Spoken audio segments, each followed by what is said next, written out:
Hi guys, क्या आप जानते हैं रेनॉल्ट काइगर इस टाइम पे इंडिया की मोस्ट अफोर्डेबल एसयूवी है। इसके प्राइसेस 5.5 लाख से स्टार्ट हो जाते हैं, जो मारुति की स्विफ्ट से भी कम है। आज हम इसी को इसके सबसे वैल्यू फॉर मनी कॉम्पोजिशन यानी कि नेक्सॉन से कंपेयर करने वाले हैं और पता करेंगे कि क्या काइगर एक ज़्यादा अच्छा ऑप्शन है या फिर नेक्सॉन आज भी एक ज़्यादा वैल्यू फॉर मनी ऑप्शन है।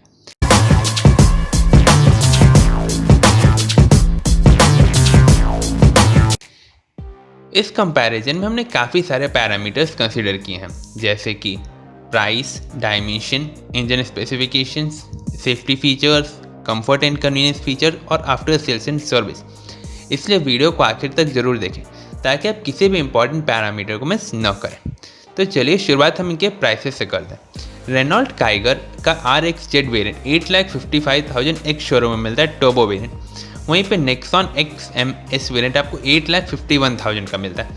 मतलब दोनों ही प्रोडक्ट की प्राइसिंग में कोई मेजर डिफरेंस नहीं आता है। मतलब राउंड 1 दोनों गाड़ियाँ सेम स्कोर पे। अब राउंड 2 की बात करें तो ये आता है डायमेंशन। काइगर और नेक्सॉन दोनों की लेंथ बिल्कुल सिमिलर है। हाँ, विड्थ के मामले में नेक्सॉन क्लियर एडवांटेज लेती है। अगर आपको 5 लोगों के साथ जाना है तो क्लियरली नेक्सॉन एक ज़्यादा अच्छा ऑप्शन बन के आता है।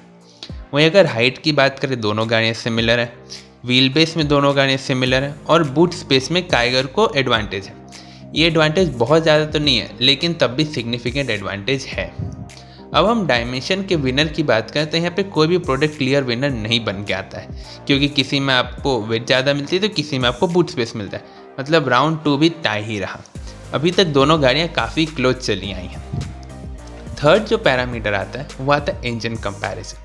अब देखिए, नेक्सॉन में आपको 1.2 लीटर टर्बो पेट्रोल मिलता है तो काइगर में 1 लीटर टर्बो पेट्रोल मिलता है। नेक्सॉन में आपको 120 PS और 170 न्यूटन मीटर टॉर्क मिलता है, तो वहीं काइगर में 100 PS की पावर और 160 न्यूटन मीटर टॉर्क मिलता है। अब स्पेसिफिकेशन वाइज देखें तो नेक्सॉन एडवांटेज लेती है, लेकिन काइगर का वेट काफ़ी कम है नेक्सॉन से, जो पावर टू वेट रेशियो में दोनों गाड़ियों को सिमिलर बना देता है।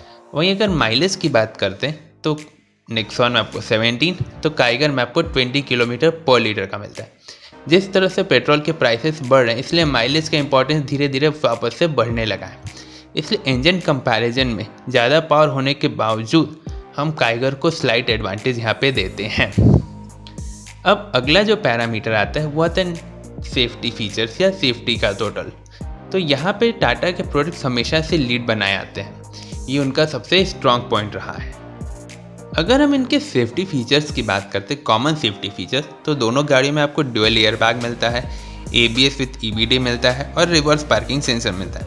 लेकिन दोनों गाड़ियों में काफ़ी सारे ऐसे फीचर्स है दूसरे में ऑफर नहीं होते हैं। जैसे काइगर में आपको साइड एयर बैग्स मिलते हैं जो आपको नेक्सॉन में नहीं मिलते हैं।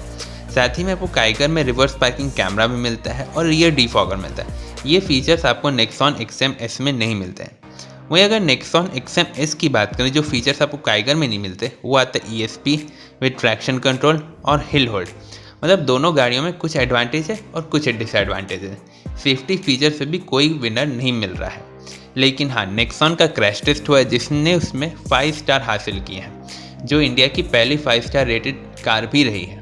वहीं अगर हम काइगर की बात करें तो अभी तक इसका क्रैश टेस्ट नहीं हुआ है, लेकिन निसान मैग्नाइट का आशियान NCAP में क्रैश टेस्ट हुआ है, जहाँ पे उसने 4 स्टार हासिल किए और वही स्कोर हम काइगर से भी कुछ हद तक एक्सपेक्ट करते हैं। तो सेफ्टी फीचर्स की अगर बात करें तो सेफ्टी फीचर्स में तो कोई विनर नहीं मिला, लेकिन क्रैश टेस्ट में हमें नेक्सॉन विनर है, क्योंकि अभी तक काइगर टेस्ट नहीं हुई है। तो सेफ्टी वाइज टाटा नेक्सॉन आगे निकल दिया। तो इंजन में काइगर और सेफ्टी फीचर्स में नेक्सॉन, तो वापस से एक बार स्कोर इक्वल हो चुका है। अब अगला जो पैरामीटर आता है वो आता है कंफर्ट एंड कन्वीनियंस फीचर्स। तो देखिए, अब इनके फीचर्स की अगर हम बात करते हैं तो आपको नेक्सॉन XMS में 2 DIN ऑडियो सिस्टम मिलता है, तो काइगर में आपको 8 इंच का टच स्क्रीन ऑडियो सिस्टम मिलता है। नेक्सॉन XMS में आपको मैनुअल AC मिलता है, तो काइगर में आपको ऑटो AC मिलता है। हाँ, दोनों गाड़ियों में टिल्ट स्टीयरिंग मिलता है और इलेक्ट्रिकली एडजस्टेबल ORVM मिलता है। नेक्सॉन XMS के स्पेशल फीचर की बात करें तो वो आता है इलेक्ट्रिक सनरूफ। वहीं पे काइगर में आपको ड्राइवर सीट हाइट एडजस्ट और मल्टी ड्राइव मोड मिलते हैं। मतलब दोनों ही गाड़ियों में फीचर्स तो मिल रहे हैं, लेकिन काइगर यहाँ पे क्लियरली एडवांटेज देता है।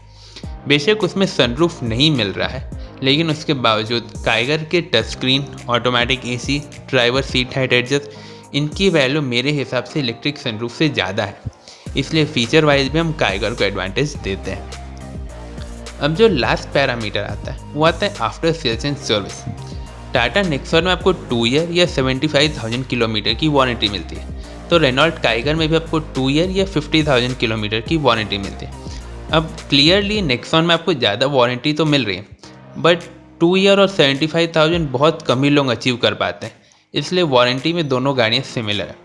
अगर सर्विस नेटवर्क की बात करें तो टाटा का सर्विस नेटवर्क काफ़ी बड़ा है अगर हम रेनॉल्ट से कंपेयर करें। रेनॉल्ट का भी बहुत छोटा तो नहीं है, लेकिन टाटा के सामने काफ़ी छोटा है। अगर हम क्वालिटी की बात करते हैं तो दोनों ही गाड़ियों में या दोनों ही कंपनीज़ में क्वालिटी कोई बहुत अच्छी नहीं मिल रही है, लेकिन टाटा कंपैरेटिवली सस्ता है सर्विस कराने के लिए अगर हम रेनॉल्ट से कंपेयर करते हैं। तो after sales and service Tata Nexon को यहाँ पे लीड मिलती है। तो अब देखिए, 2 पैरामीटर में काइगर, 2 पैरामीटर में नेक्सॉन। अब ये चीज़ आपके ऊपर आ जाता है कि आपको कौन सी गाड़ी लेनी।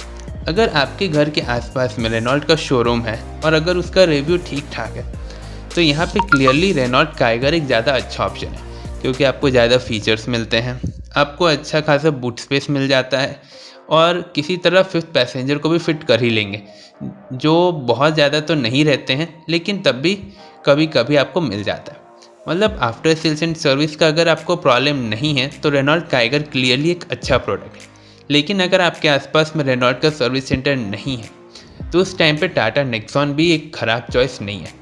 ये दोनों ही प्रोडक्ट काफ़ी अच्छे हैं और दोनों काफ़ी वैल्यू फॉर मनी प्रोडक्ट्स हैं। आपको ये वीडियो कैसा लगा वो कमेंट सेक्शन में ज़रूर बताएं, और अगर आप इसी तरह की और भी वीडियोस देखना चाहते हैं तो चैनल को ज़रूर सब्सक्राइब करें।